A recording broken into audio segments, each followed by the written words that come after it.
So, erecto po mga kapatid. Let us pray. Heavenly Father, nagpapasalamat po kami, O Diyos, sa oras po na ito na inyo pong ipinagkaloob sa amin, O God, upang minsan pa, O Diyos, ay mapapurihan po namin kayo, madakila kayo, O God, sa gabi po na ito.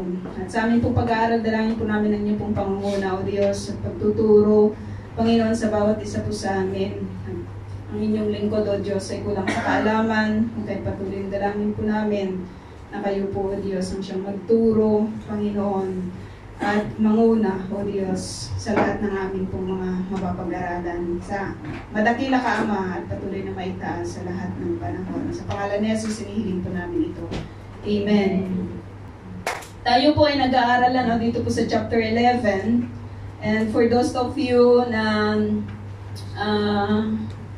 bagong dating, we are now in chapter 11 of this book, and we will continue to study all the works, lahat ng ginawa, lahat ng mga pangangaral ng ating pong Panginoong Jesus. So in every in every aspect ng ating pong buhay, it's okay? In every aspect ng ating pong mga buhay, mga kapatid, ay merong problema na-encounter po natin when we heard yung preaching ni Sister May Grace dito po sa first verses from verse 1 up to chapter 6 ng chapter 11, na alam natin, di ba, na yung pinaka heart ng Bible ay kabisado ng lahat sa atin, yung John 3:16. For God so loved the world that He gave His only begotten Son, that whosoever believeth in Him will not perish but have an everlasting life. So napakaganda po ng message ng Lord. Napakaganda po ng kanyang plano. Kaya nga sinabi niya sa Jeremiah 29:11, "For I know the plans I have for you, plans to prosper you and not to harm you, plans to give you hope and a future." Susubukan ko pong magsalita ng mabilis sapagkat lagi po akong mabagal magsalita, kaya madami po yung oras po natin. So Jeremiah 29:11, the plans of the Lord ay para po sa ikabubuti ng bawat isa po sa atin. At makikita natin from cover to cover of the scriptures, lagi pong ang pag-ibig ng Diyos, ang Kanya pong idinideclare, ang Kanyang ipinapakita, sa mga generations ng nakaraan, sa mga generations sa kasalukuyan, at sa mga generations sa hinaharap. Lagi pong ang pag-ibig ng Diyos. Kaya mahal ka ng Diyos. Mahal tayo ng Diyos. Ano man yung sitwasyon mo, ano man yung kalagayan mo, ano man yung ginawa mo sa nakaraan, sa kasalukuyan, ibig iparating ng Diyos sa bawat isa po sa atin that His love, that His love is for everyone. Sabihin mo nga po sa iyong katabi, mahal ka ng Diyos. And we are not being judgmental, Hindi tayo critical, hindi tayo judgmental. Sa iglesia supposed to be, ang response ng bawat isa po sa atin bilang mananampalataya ng Diyos ay hindi tayo judgmental. Sino sa inyo yung naglalaro ng babala? Babala, wala kang nakakaalam na, Babala, wag ganon, Huwag tayong maging judgmental. Sapagkat ang lahat po sa atin ay nagsisikap na makasunod sa pamantayan ng Diyos. Romans 3:23, wala kahit ni isang matuwid. Kahit ako, kahit kayo, hindi tayo matuwid sa harapan ng Diyos. lamang ang katuwiran natin ay sa Panginoong Jesus. Si Jesus po yung ating po katuwiran. So sa bawat ministry ng ating Panginoon, as we started from chapter 1 until here now, dito po sa chapter 11, binibigkas po niya yung pamamaraan ng kanyang pag-ibig. No? Paano nyo ine-express yung inyong pag-ibig? Paano nyo ipinapakita yung inyong pag-ibig? So sa Panginoong Jesus, pinapakita po niya ito sa pamamagitan ng kanyang righteousness, sa pamamagitan ng kanyang justice, sa pamamagitan ng pagtuturo niya sa lahat ng kanyang mga tinuturuan sa kapanahunan na yon at maging sa atin sa kapanahunan na ito. Lamang may problema doon po sa circle ng mga taong nakikinig po sa Panginoong Jesus, just like yung ating pong napag-aralan sa buhay po ni Juan Bautista.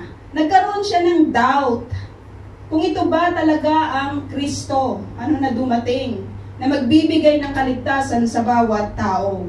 Siya ba talaga? At napakaganda doon po sa part ni John, na doon po sa kanyang doubt, lumapit po siya doon sa tamang tao na kanyang tatanungan. Walang iba kundi ang Panginoong Jesus. So yung doubt, mga kapatid, ay hindi po ito nakakabuti sa bawat isang mananampalataya kung sa mali siyang tao, maling pamamaraan, or mali yung kanyang lalapitan. So dito tayo dyan nakita natin, kasi automatically you will doubt the Lord when you suffer tribulation, di ba? When you experience trials, sasabihin mo, meron ba talaga ang Diyos? Si John, nakita natin, wala siyang ibang ginawa sa buhay niya kung hindi ipakita yung kanyang pagmamahal sa Diyos. Si John the Baptist. Nakita natin, he lived a life in humility. Hindi siya yung katulad ng iba sa atin na nag-a-aspire ng iPhone. Ano nga yung pinaka-latest, bro? 15. iPhone 15. Hindi siya yung tao, si John, na ninanais niya na magkaroon siya ng pair ng sapatos na 10. Hindi siya yung ganung tao. He just lived a simple life. Napakasimple ng kanyang buhay. Pagdating sa fashion, unfashioned siya. Kasi he chose to wear yung camel na skin. So, hindi natin alam kung saan niya nakuha. Sabi ni Pastora the last time, marahil napulot niya ito or kaya hiningi niya doon sa may mga camel, and he chose his own style. He chose his own fashion. Itong si John. He even, maybe, sabi ni Pastora, he even made his own or made his own apparel. Maybe, hindi natin alam, but he chose to be that kind of person with humbleness. He chose a life, di ba, na hindi siya marangya, he secluded himself, hindi siya nakipag-participate sa trabaho ng mundo, at mas pinili po niya na kahit doon po sa mga food na kanya pong ini-intake, he chose the simplest thing, yung available doon sa desert, which is honey and yung pagkain niya? Pulot, pukyutan, locust. Sino sa inyo ang nakatikim na ng locust? Dudun. Grasshopper. Diba? Nakita ko sa Facebook, talagang grabing kain nung isang babae, hindi ko pa naman na-experience yun, Pero pwede yung kainin. Diba? As according to the scripture, you tasted already, Sister Milagre? Locust? No one gave me. No one gave you, I will give you. I will give you. So he just this kind of life, Hindi siya marangya. Diba? Hindi siya nakipag-participate sa trabaho po ng mundo, sa kinakain ng mundo, sa pleasure ng mundo. Kung kaya nakaka-amaze lang na sinabi po ng Panginoong Jesus, siya po yung pinaka-dakila. Diba? Sa lahat. Mas dakila pa siya kay Moses, mas dakila pa siya kay Abraham, mas dakila pa siya kay David. sa lahat ng mga propeta, maging kina Amos, maging kina Prophet Nathan, sino pa yung mga prophet? Prophet Isaiah, mas dakila pa siya. Ano yung natutunan natin doon po sa buhay ni John? Pinili po niya kasi at inuna yung gawain na ibinigay sa kanya ng Panginoon. So knowing that, mga kapatid, meron tayong napag-aralan na doubt na problema sa message ng Panginoon. Are you also doubting? Nagda-doubt po ba kayo sa mensahe ng Panginoon regarding your salvation, regarding yung inyong stand as Christian? Diba? Kung iisipin natin, pwede ba tayong mag-isip na kung ako'y biglang mamatay? Alam nyo, iniisip ko yun every time I lay down doon po sa aking bed. Kasi may mga namamatay na hindi na nagigising. Diba? Napakagandang kamatayan yun kaysa naghirap ka, tinusok-tusok ka, inope-opera ka, diba? Mas maganda yung yung natulog ka lang, you slept and you die. Diba? Pag good morning ka na sa Panginoon. Have you ever napag-isipan na po ba ninyo yun? No? May mga ganong instances at klase po ng kamatayan. Pero dito, makikita natin mga kapatid, nire-review ko lang po kayo. Doon sa unang problema sa message ng God regarding doon po sa doubt, merong solusyon ng Panginoon. If you are doubting, you go to the right person. You ask the right person. You go directly to God. At very available sa atin all the answers because every questions are already has an answers to the scriptures. Nandito na lahat. Ano man yung question mo. Kahit questionin mo man, sino ba yung dapat kong mapangasawa? May solusyon ang Bible, di ba? Tinuturuan ka. At kapag grabe naman yung ginagawa sa'yo ng kaaway mo, tanungin mo ang scripture, anong sasabihin niya sa'yo. Tanungin mo anong gagawin ko sa kaaway ko at tuturuan ka niya kung ano yung iyong gagawin. Anong gagawin ko kapag unbeliever yung asawa ko? Tuturuan ka niya kung ano yung iyong gagawin. Everything, every questions, meron pong solutions at merong answer ang Bible. At dito po sa verse 16 until dito po sa verse 19, nakita rin po natin gusto ko lang yun, basahin, sabi niya, saan ko ikakambing ang mga tao sa panahong ito? Sabi niya, ang katulad nila'y batang nakaupo sa lansangan at sumisigaw sa kanilang mga kalaro. Tinutugtugan namin kayo ng plauta, ngunit ayaw ninyong sumayaw. Umawit kami ng awit na pagluluksa, ngunit ayaw ninyong tumangis. Ngunit ayaw ninyong tumangis. So, ito na yung problema sa kapanahunan pa ng ating Panginoong Jesus. Ano po yung binabanggit niya dito, mga kapatid? Sabi niya, di ba, ewan ko kapag, di ba nagdaan naman tayo sa lahat sa bata? Naging bata naman tayo lahat, di ba? Naalala pa ba ninyo yung mga laro ninyo nung kayo ay mga bata pa? Di ba yung sasayaw-sayaw, tapos maggaganong-ganon? Anong laro yun? Sasara ang bulaklak, dadaan ang reyna. Ano yan? Di ba? Makikita mo na yung lahat ng mga batang present doon po sa lugar na yon, sasama yon doon sa laro ninyo. Pero naalala ninyo ba na may mga instances na kahit anong pilit mo doon sa isang bata, ayaw niyang sumama? May mga ganon, no? Pinilit mo na lahat, pero ayaw niyang sumama. Ang masakit dito, ayaw na nga niyang sumama, nanood siya sa'yo kung ano-ano pa yung kanyang sinabi at ikino-comment doon sa yung ginagawa. Diba? Yung parang pinipintasan ka, yung parang binubuli ka. Na-experience niyo na yung ganon? Diba? Naalala ko nung bata ako, mga kapatid, lahat ng bata umakyat sa sampalok.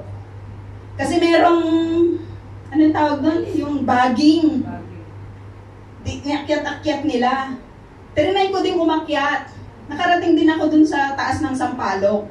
Pagdating ko doon sa taas ng Sampalok, bumaba silang lahat. Tapos tinanggal yung baging. Inilayo doon sa may puno. So ang iyak ko lang talaga no, tapos binubuli nila ako na hindi daw ako makababa. Di ba yung mga ganon?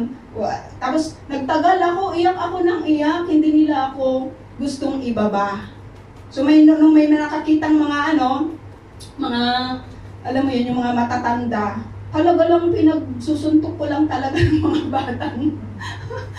batang gumawa nun sa akin. Binubuli. Diba, nasubukan niyo na bang mabuli sa tanang buhay ninyo? Lalong-lalo na nung mga bata kayo.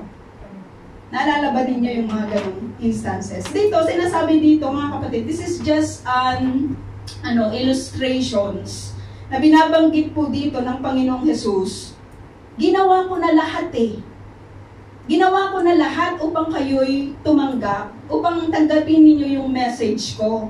Sabi niya ganon, tumugtog ako ng flauta, ayaw ninyong pakinggan.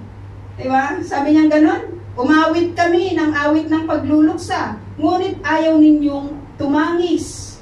May mga ganon talaga na critical na tao, ayaw nilang, kahit anong gawin mo sa kanila, ayaw kanila. At kahit anong sabihin mo, ayaw nila ng message na galing sa'yo. Ayaw nila ng ipinapangaral mo, ayaw kanilang makita, ayaw kanilang tanggapin. Kasi sabi dito, makikita natin dito po sa verse 19, ang sabi dito na verse 18, sapagkat nakita nila si Juan na nag-aayuno at di umiinom ng alak, at ang sabi nila, sinasaliban ng demonyo ang taong iyan. Gusto nila yung secluded na buhay. I-represent ito ni John the Baptist. Sinabi ko po kanina, he lived a life with humbleness, diba? He secluded himself doon po sa wilderness without any comfort from the world. Hindi niya yun pinili.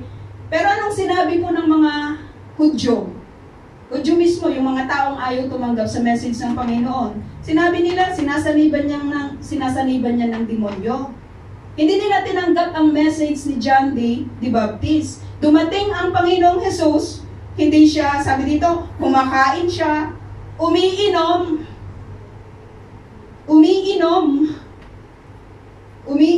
di ba nakita natin siya sa Kana, gumawa siya ng alak, pero hindi kasi in-specify dito kung ano yung kanyang iniinom. Di ba?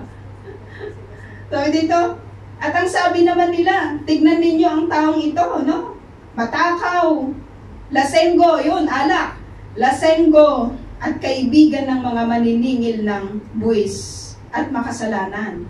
Gayunman, ang karunungan ng Diyos ay napapatunayang tama sa pamamagitan ng mga gawa nito. So magkaiba po yung presentation nitong si John the Baptist at yung presentation nitong si Jesus. Si John, in-exclude niya yung kanyang sarili, sineclude niya yung kanyang sarili. Si Jesus nandyan siya, uma-attend siya sa mga party, diba? Nakikihalubilo siya sa mga tao, pumupunta siya sa mga bahay-bahay, nakikikain. Ang sabi nila, matakaw siya, umiinom siya. Pero sabi dito, sinasabi nila, lasenggo siya. Diba? Nakikisama siya sa mga outcast sa community. Sinabi nila na kaibigan siya ng mga maniningil ng buwis at mga hindi mo na talaga alam kung saan ka lulugar sa mga taong ito na ayaw tumanggap sa mensahe ng Panginoon. For God so loved the world that He gave His only begotten Son, that whosoever believe, that is the message eh. Ito yung kanyang mensahe pero ayaw nilang tanggapin. At magpasa hanggang ngayon, this is still the message of Christianity, pero ayaw pa rin nilang tanggapin. Marami pa rin yung ayaw tumanggap sa message ng Panginoon. Are you critical, mga kapatid? Diba? Kabilang po ba kayo doon po sa critical na tao? Na wala na kayong nakitang mabuti. Wala na kayong nakitang maganda sa iglesia na ito. Wala na kayong makita kahit sa message, kahit sa bago naman niya magsalita, o kahit doon sa na sinasabi, nakakaantok, and whatsoever, mga reasons ng ayaw tumanggap sa mensahe ng Panginoon. So this was the problem of the people na naka-state po dito sa verses 16 until dito sa verse 19. So sabi dito, so makikita natin mga kapatid, na sinabi dito, pagkatapos sinumbatan ni Jesus ang mga bayang nakasaksi sa maraming himalang ginawa niya roon, sapagkat hindi sila nagsisi, tumalikod sa kanilang mga kasalanan. Sinabi niya, kawawa kayo mga taga-Corazin, kawawa kayo mga taga-Bethsaida, sapagkat kung sa Tiro at Sidon ginawa ang mga himalang ginawa sa inyo, matagal na sanang nagdamit ng sakot na upo sa buo ang mga taga roon bilang tanda ng kanilang pagsisisi. Ngunit sinasabi ko sa inyo, sa araw ng paghuhukom ay mas kahahabagan pa ang mga taga-Tiro at taga-Sidon kaysa sa inyo. At kayong mga taga-Capernaum, nais pala ninyong itaas ang inyong sarili hanggang langit, ibabagsak kayo hanggang sa daigdig ng mga patay, sapagkat kung sa Sodoma ginawa ang mga himalang ginawa sa inyo, sana'y nanatili pa ang bayang iyon magpahanggang ngayon. So sinasabi po dito mga kapatid, ito yung mga bayang ayaw magsisi. Itong Corazin, sino sa inyo nakapunta na sa Corazin? Yung mga ruins ng Corazin. Bethsaida. O dyan sa parte ng dyan sa parte ng north yan. Dyan sa parte ng north at maging itong Capernaum. Yung last na trip natin sa Capernaum po yun, no? Nakita po natin yung mga lugar na ito. Bakit sinusumbatan ng Panginoong Jesus ang mga lugar na ito? Yung Corazin, yung Bethsaida, at maging itong Capernaum.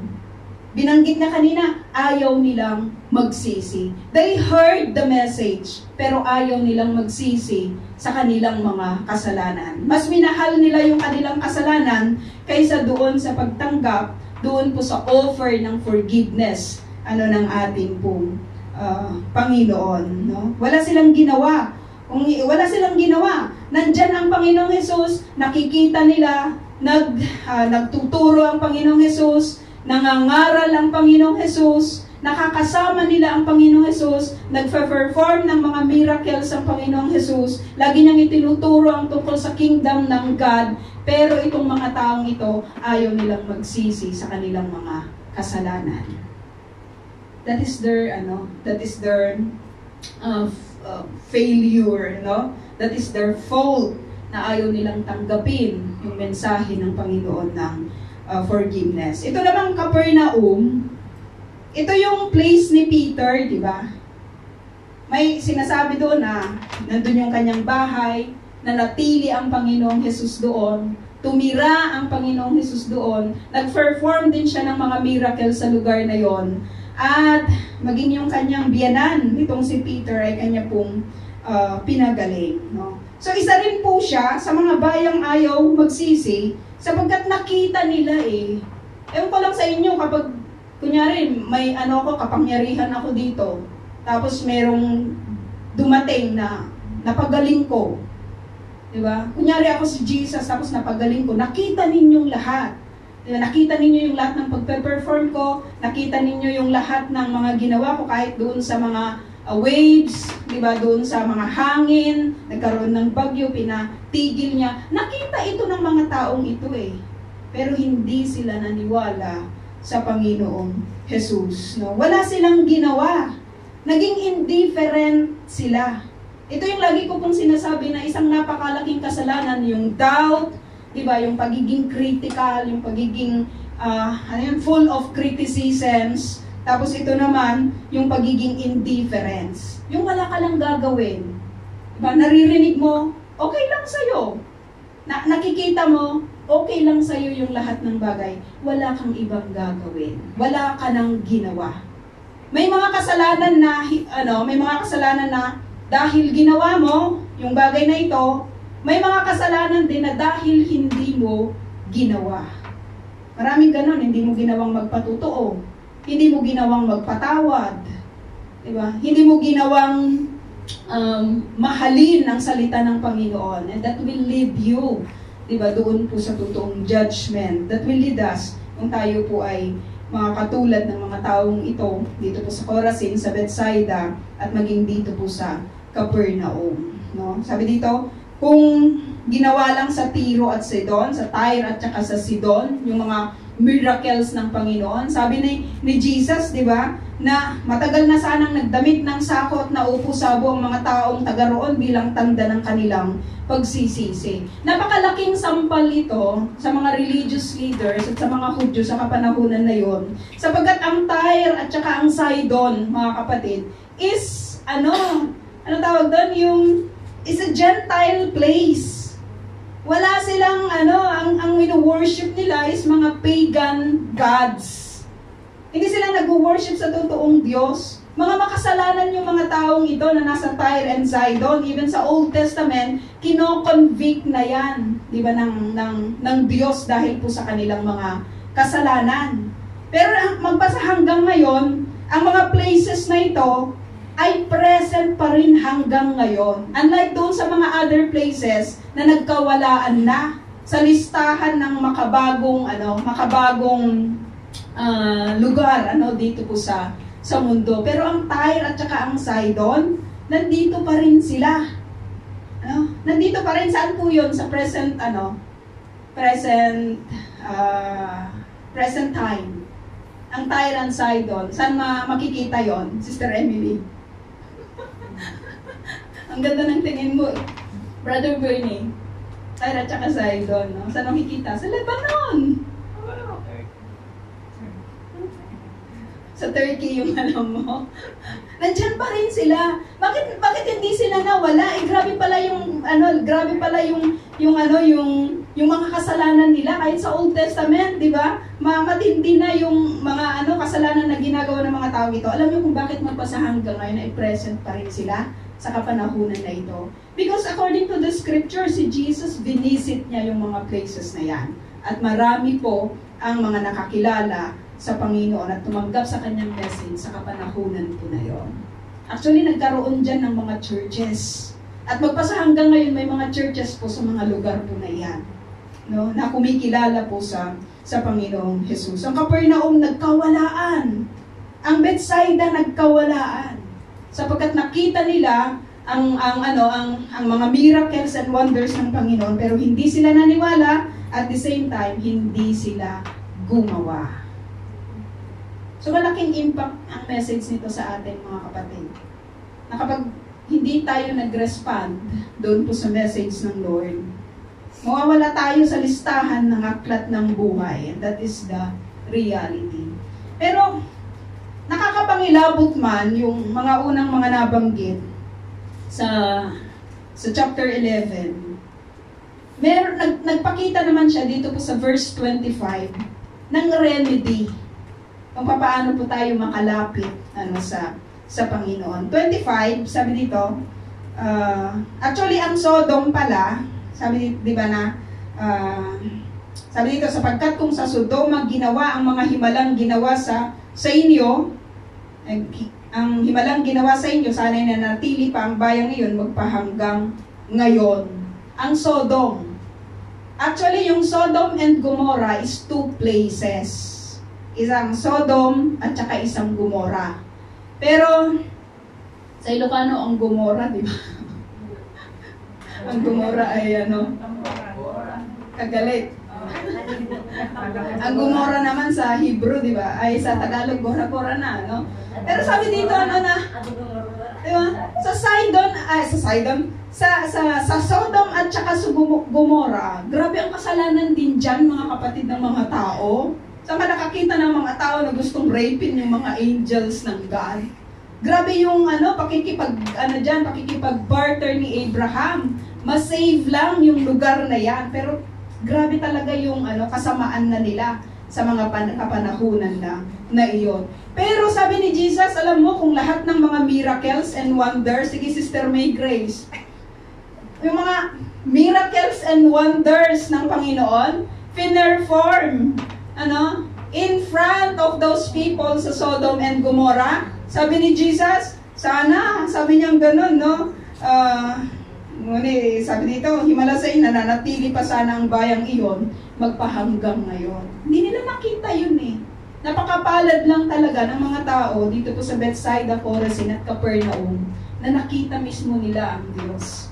Nakita mismo nila si Jesus na nag-perform ng lahat ng miracles. Alam nyo mga kapatid, sabi ni Jesus din, mas mapalad daw yung mga tao na nananampalataya at naniniwala kahit hindi nila nakita. So tayo yun ngayon.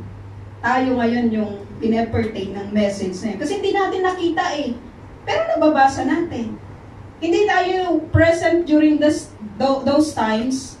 Pero nandito sa scripture, pinag-aaralan natin. And we decided to be a part of the church. Di ba na siyang kumikilala sa Diyos na totoo. Sabi dito, sinabi ni Jesus Ama, Panginoon ng langit at lupa, salamat sa iyo, sapagkat inilihim mo ang mga bagay na ito sa marurunong at matatalino at inihayag mo sa mga may kaloobang tulad ng sa bata. O Ama, sapagkat ganun ang nais mo. Dito sa part na ito, mga kapatid, makikita po natin na, di ba yung message ng God, yung message ni Jesus, when I say God, I am, tinutukoy ko po ang Panginoong Jesus. Ang message niya, nagbibigay siya ng message about salvation. Di ba gusto natin lahat maligtas? At gusto rin natin, yung mga mahal natin sa buhay, magkaroon din ng kaligtasan. Ano ba yung sinasabing kaligtasan? No? Yung hindi ka na, hindi mo na mararanasan at hindi mo matatanggap yung kamatayan na walang hanggan. Pag sinabi mong kamatayan na walang hanggan, pwede mo itong i-compare sa buhay na walang hanggan. Sa buhay na walang hanggan. Ang kaparusahan, di ba, ng hindi pagtanggap sa Panginoong Jesus, ay buhay din na walang hanggan lamang sa kaparaanan ng kamatayan. Wala ka nang magiging buhay. Kasi puro pasakit, nagngangalit ang mga ngipin, sabi dito sa scripture, ng mga taong papunta, no, or makakaranas ng kaparusahan ng Diyos. Doon po sa sinasabi pong impyerno, no? Sino po yung nais iligtas ng Diyos? Sino yung nais iligtas ng Diyos? Lahat? Lahat po ba ay anak ng Diyos? Sabi ni Sister Tess. Lahat ay creation ng Diyos, pero hindi lahat anak ng Diyos. Ang sinasabi ng scripture, ang mga anak ng Diyos, ay yun lamang tatanggap doon po sa offer ng kanyang salvation. Lahat creation, pero hindi lahat anak ng Diyos. At makikita natin dito na kung sino yung mga candidate for salvation, i-compare po niya dito po sa mga bata. Sabi dito, di ba, na inihayag mo na sa may mga kaloobang tulad ng bata. Yung bata ay hindi siya independent. Alam natin, di ba? Yung bata ay laging dependent sa iyo. Sa kanyang pagkain, sa kanyang inumin. Mga bata, di ba? Hindi nila kayang ipagtanggol yung kanilang mga sarili. Hindi nila kayang maghanap buhay. Pero habang nagkakaedad na yung kapag nasa 13 na siya, medyo malakas na yon. Malakas na siya, Pwede na siyang magtrabaho. Pero dito, tulad ng kalooban, sabi dito, ng isang bata. Yun pala yung mga candidate for salvation, to receive salvation from the Lord. Meron kang dependency from God. So kapag hindi pala nagdi-depend ang isang tao sa Panginoong Jesus at nananangan siya sa kanyang sarili, automatically, yung message ng salvation at yung offer ng salvation ng God, hindi para sa kanya. So tanungin mo nga yung iyong katabi kapatid, dependent ka ba sa Diyos? Dependent ka ba, Ate Marcos? And congratulations kapag dependent ka sa Panginoon. Ang sinasabing dependent sa Lord, mga kapatid, nakarely lang siya sa Lord. Mahirap man ang trabaho mo, dependent ka pa rin sa God. Wala ka man, uncertain man yung iyong future, dependent ka pa rin sa Lord. Wala kang reliever, nag-depend ka sa God, di ba? Binigyan ka ng reliever, nagkagulo-gulo nga eh. Pero binigyan ka ng reliever. May sakit ka, pero dahil dependent ka sa God, no? Ni-trust mo lang talaga yung lahat kasi wala nang magagawa yung sensya and whatsoever. Dependent ka sa Panginoon. You are hindi lang candidate, kundi sabi dito, sila yung mga pinagkalooban ng karunungan at inihayag ng Diyos ang kanyang kalooban. Inihayag lang ng Diyos ang kanyang kalooban sa mga taong dependent sa Kanya. Kaya kung hindi ka dependent sa Lord, hindi niya ibibigay sa iyo yung kanyang karunungan. Alam mo kung ano yung ma-acquire mo? Karunungan ng mundo. Karunungan ng tao. Diba? Na walang relasyon sa Panginoon. Oo, Ama, sapagkat ganun. Ito pala yung nais ng Lord. Yung maging dependent ang kahit na sino man sa Panginoon. Kaya masarap itong isipin, mga kapatid, lalo na kapag niloko tayo. Di ba? Kapag dumadaan tayo, lagi natin sinasabi, bahala na si Lord sa kanila. Di ba? Pero yung pagsasabi mo ng bahala na si Lord sa kanila, dapat totoo yan sa puso mo, totoo sa isip mo. Sapagkat kung talagang ipinagkatiwala natin sa Diyos ang lahat, alam natin, di ba, na ito po yung kanyang nais at siya po yung bahala sa lahat. Sabi ni 27, ano pa yung isang makikita natin na karakter ng isang bata? Hindi lang yung basta dependent siya sa Diyos. Pero napaka-humble niya, di ba?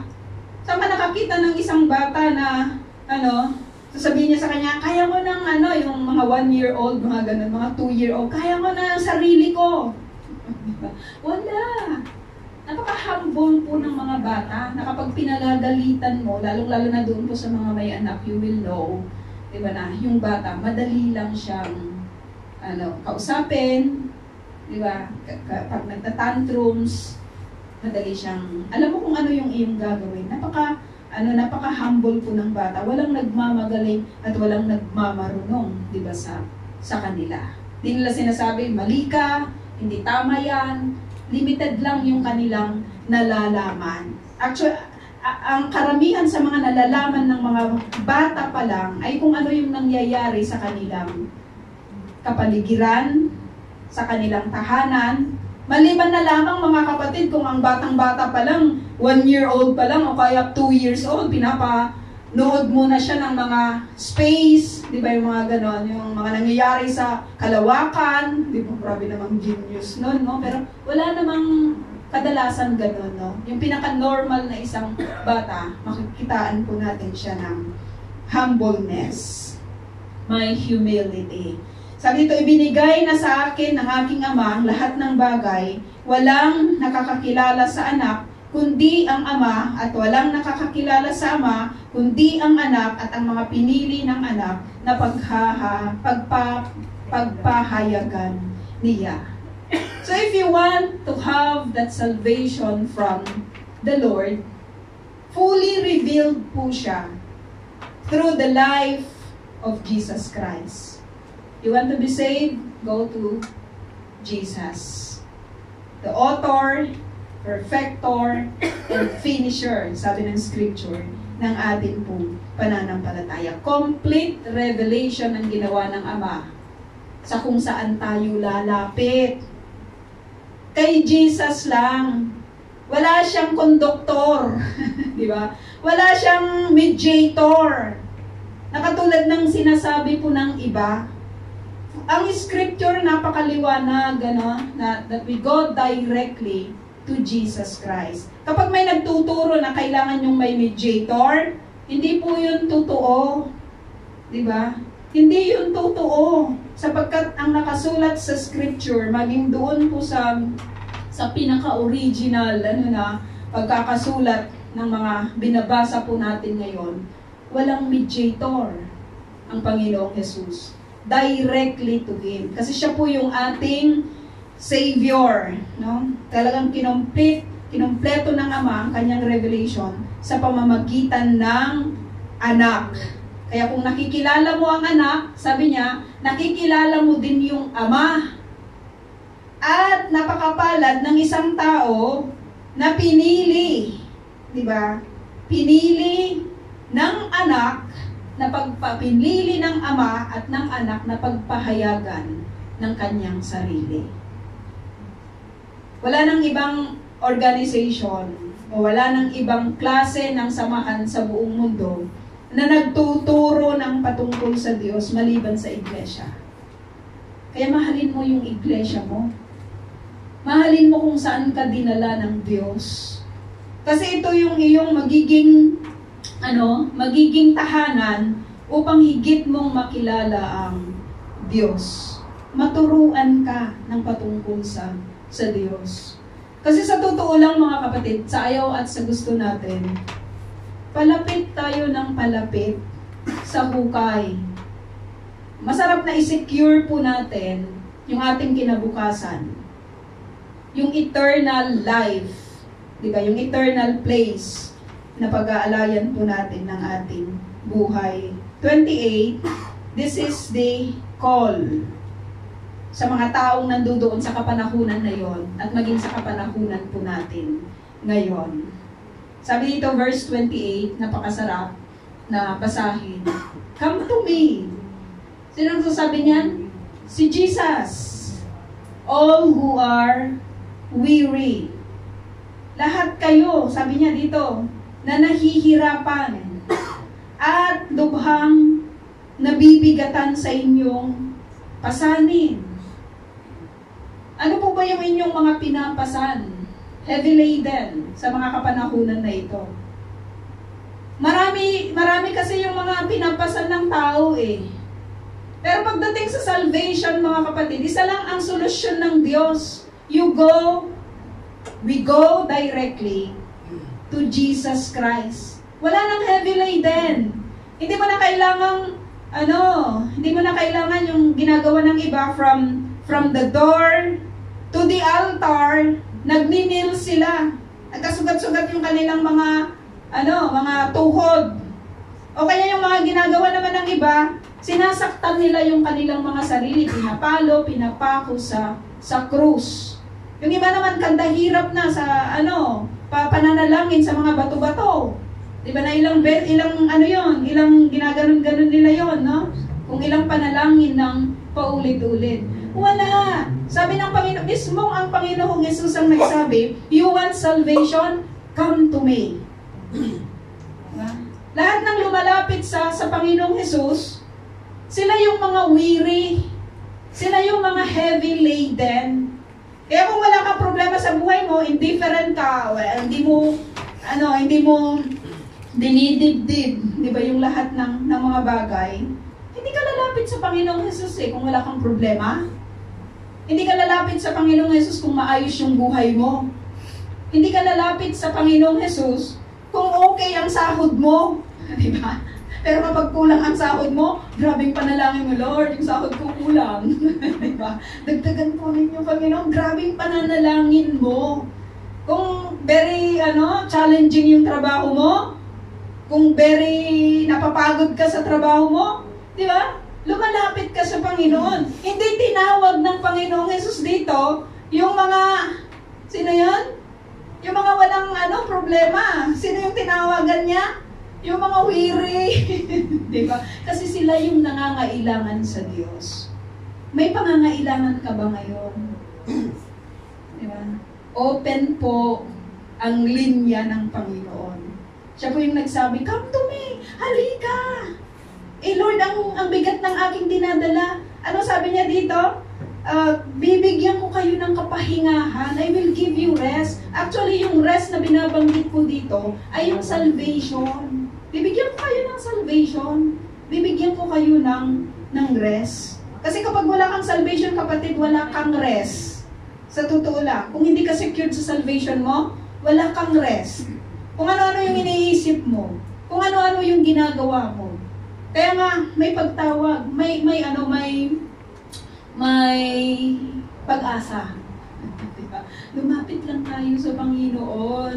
Mahirap yung mga tao na walang kailangan sa Diyos.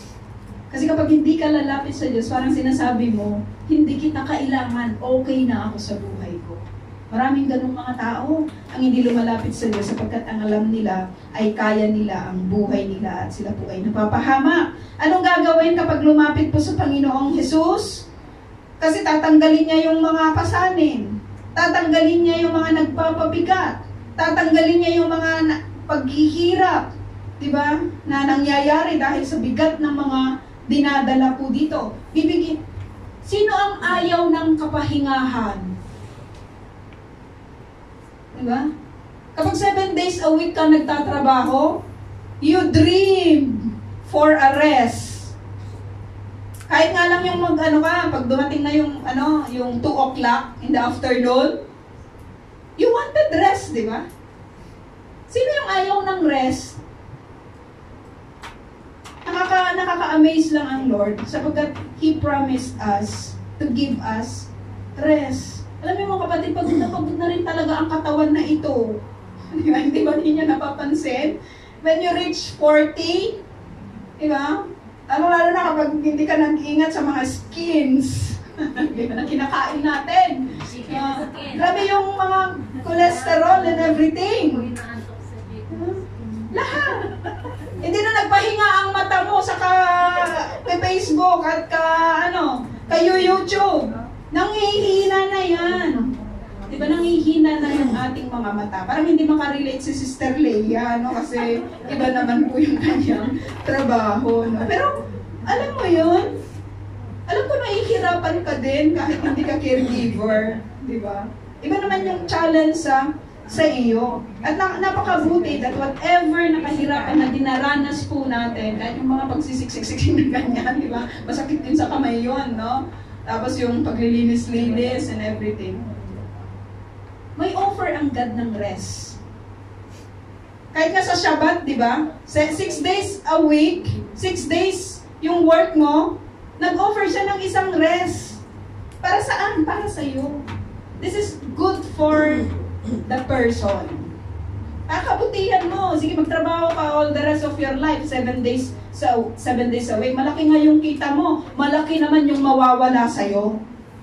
Diba? Puro ka padala na ginastos na tuloy ng marami, no? Kumbaga, dami mo nga pinadala, wala namang natira sa'yo. Laging sinasabi ng OFW, resibo. Resibo yung iyong dala. Resibo yung iyong inipon. Para kanino ka bumabangon? Para kanino ka ba bumabangon? Para kanino ka nag-i-exist? Para kanino ka nabubuhay?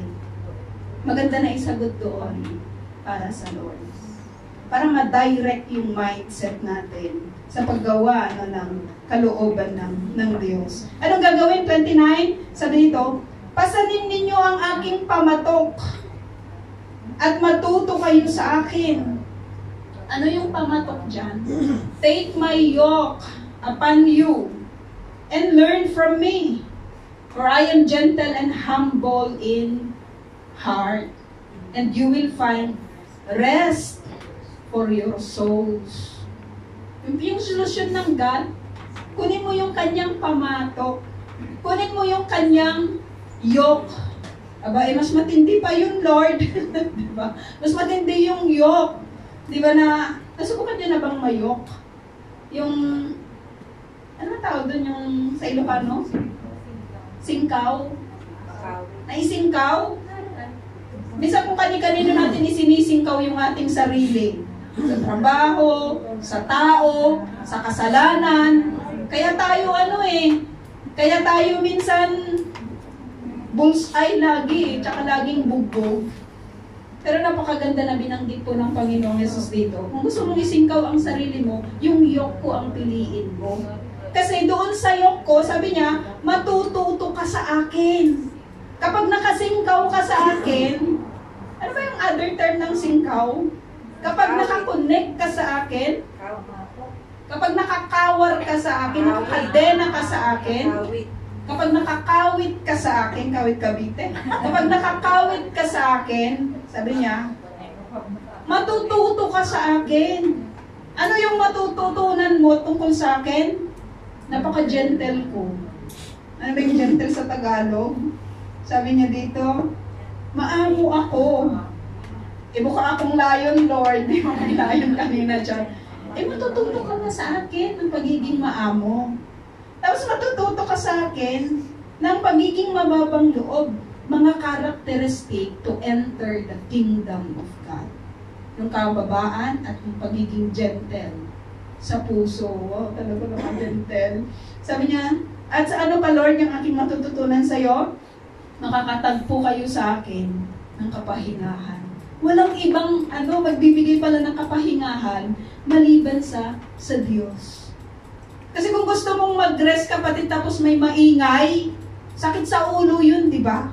Lalo-lalo na pag time na ng oras mo, tapos biglang nagsibisitahan lahat, tapos nag-iingay lahat, ang lalakas, pwede namang mag-usap ng hindi nagsasalita ng malakas. Hindi ka makaka-rest kapag may distraction. May mga disturbances. Pero sa Lord, sabi niya, makakahanap kayo sa akin. You will find rest. Saan? Sa inyong mga souls. Magaan, sabi niya, sapagkat madaling dalhin ang aking, hindi pala mahirap yung pamatok ni God Kapag nakakonect ka sa Kanya, hindi ka mahihirapan. Kasi siya yung magli-lead sa'yo. Siya yung siya yung magtuturo sa'yo. At napakaganda na makita po natin yun kasi lagi po tayong independent. Diba? Lakad ko to, gusto ko to Ayaw ko nang may kasama. Pero maganda pala yung may kasama ka. Lalong-lalo na kapag ang kasama mo ay ang Panginoon. Sabi niya, sapagkat madaling dalhin ang aking pamatok at magaan ang pasaning, ibibigay ko sa inyo. He promised a life, mga kapatid, na kung saan yung burden mo ay magiging light. Sinong Diyos lang talaga ang katulad niya? Binigay na niya lahat pati buhay niya. Nakakita na kayo ng isang tao na nagbigay ng kanyang sariling buhay para sa inyo? Wala. Kapag nagipit na yan, aalisan ka din yan. O kapag hindi ka na nagustuhan, iiwanan ka din yan. Maraming lumuluha nang dahil sa nabigo sila sa mga pangakong ibinigay sa kanila. Diba, Sister May Grace? Pero sa Lord, mga kapatid, sabi niya, He promised a life na yung burden mo ay magiging light. So, glory to God for this message. If you want salvation, hindi ang church na ito magbibigay sa inyo o kahit na sino man. Ang salvation, ang Diyos lamang, ang Panginoong Jesus lamang ang magbibigay sa atin ng kaligtasan. So let us pray. Heavenly Father, thank you God for your word. Salamat Lord na minsan pa you opened yung message ng salvation, Panginoon, sa bawat isa po sa amin. Natutunan namin mula sa inyong mga salita, O Diyos, ang inyo pong ipinangaral sa mga tao na present sa kapanahunan po na ito, O Diyos, na kung saan binanggit po ninyo, you opened yung message ng salvation for those people at maging sa amin sa kapanahunan na ito. Kayo lamang, Lord, yung aming nais. Kayo lamang yung aming gusto. Ang buhay na ito, Panginoon, ay para sa inyo. Turuan po ninyo kami palagi na mahalin ang buhay po na ito at mahalin ang inyong salita. Marami po kayong mga ipinangako namin pong narinig, Panginoon. Dalangin po namin na tulungan po ninyo kami sa amin pong pananampalataya. Tulungan nyo kami na laging ikonekta, O Diyos, ang aming buhay, Panginoon, sa inyo. Upang matutunan namin yung pagiging gentle, O God, yung pagiging maamo, Panginoon, at yung matutunan namin, O Diyos, yung patungkol, O God, sa inyo at sa inyong ino-offer na kingdom, Panginoon, sa bawat isa po sa amin. Madakila ka, Ama, at patuloy na maitaas, O God, sa lahat ng panahon. In Jesus' name, Amen.